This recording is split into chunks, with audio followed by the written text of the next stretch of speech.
Hello, আসসালামু আলাইকুম। কেমন আছেন সবাই? আশা করি সবাই ভালো আছেন। সেদিন আমরা চলে গিয়েছিলাম উইকেন্ড কাটাতে নরসিংদী জেলার নাগরিয়াকান্দি নামক দর্শনীয় স্থানে। নরসিংদী জেলার উপর দিয়ে বয়ে চলেছে এই মেঘনা নদী। আর মেঘনার ওপারে যে গ্রামটি দেখতে পাচ্ছেন তার নামই হচ্ছে নাগরিয়াকান্দি।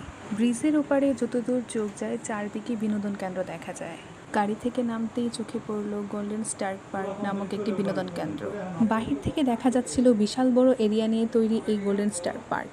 সামনে যেতেই দেখলাম এন্ট্রি ফি মাত্র 100 টাকা করে, কিন্তু সময় স্বল্পতার কারণে আমরা আর ওইখানে যাইনি। সামনে এগিয়ে যেতেই চোখে পড়ল সাজি ফুড পার্ক নামক একটি রেস্টুরেন্ট। বাহির থেকে দেখতে সুন্দর লাগছিল বলেই আমরা আর দেরি না করে চলে গিয়েছিলাম ভিতরে।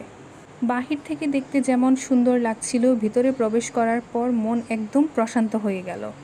চারিদিকে সবুজ সবুজ গাছপালা যেন এক গ্রামীণ পরিবেশের ফিল দিচ্ছিল।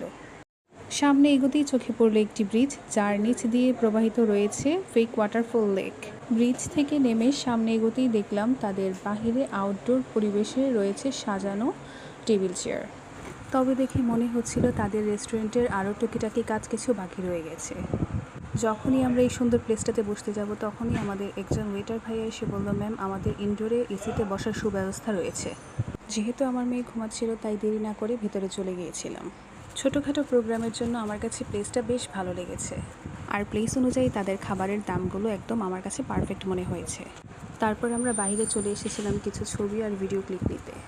চারপাশটাকে সুন্দর করে ডেকোরেশন করা ছিল। ফেক ওয়াটারফলের সাউন্ডগুলো যেন পাহাড়ি ঝর্ণার পানির পড়ার মতো শব্দগুলো বেশ ভালো লাগছিল। তারপর আমি একটু ঢং ঢং করে নিচ্ছিলাম।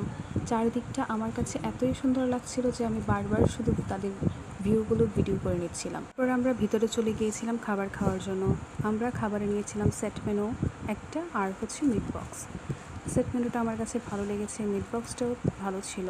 খাবার শেষ করার পর আমরা চলে গিয়েছিলাম তাদের রুফটপে। তাদের রুফটপ থেকে গোল্ডেন স্টার পার্কের ফুল ভিউ দেখা যাচ্ছিল। যেহেতু আকাশটা মেঘাচ্ছন্ন ছিল, চারিদিকে এত পরিমাণের বাতাস ছিল যেন মনকে একদম শান্ত করে দিচ্ছিল। আমি রুফটপ থেকে একটা ভিডিও ক্লিপ নিয়েছি। চারিদিকটা দেখতে এতই সুন্দর লাগছিল, মন চাইছিল পুরো সন্ধ্যাটাই এখানে কাটিয়ে যায়। তাদের রুফটপ স্পেসটা ছিল খুবই বড়। যারা জন্মদিনের প্রোগ্রাম কিংবা পরিবারবর্গ নিয়ে আসতে চান তারা অবশ্যই এই জায়গাটা সাজেস্ট করবেন। আস্তে আস্তে সন্ধ্যা হয়ে যাচ্ছিল, আর চারদিকে বিভিন্ন রাইডগুলোর লাইট জ্বলে উঠছিল, দেখতে খুব ভালো লাগছিল। যেহেতু সন্ধ্যা হয়ে যাচ্ছিল তাই আমরা আর দেরি না করে বেরিয়ে পড়লাম বাড়ির উদ্দেশ্যে।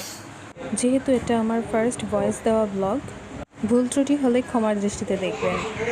আজ এটুকুই পর্যন্ত।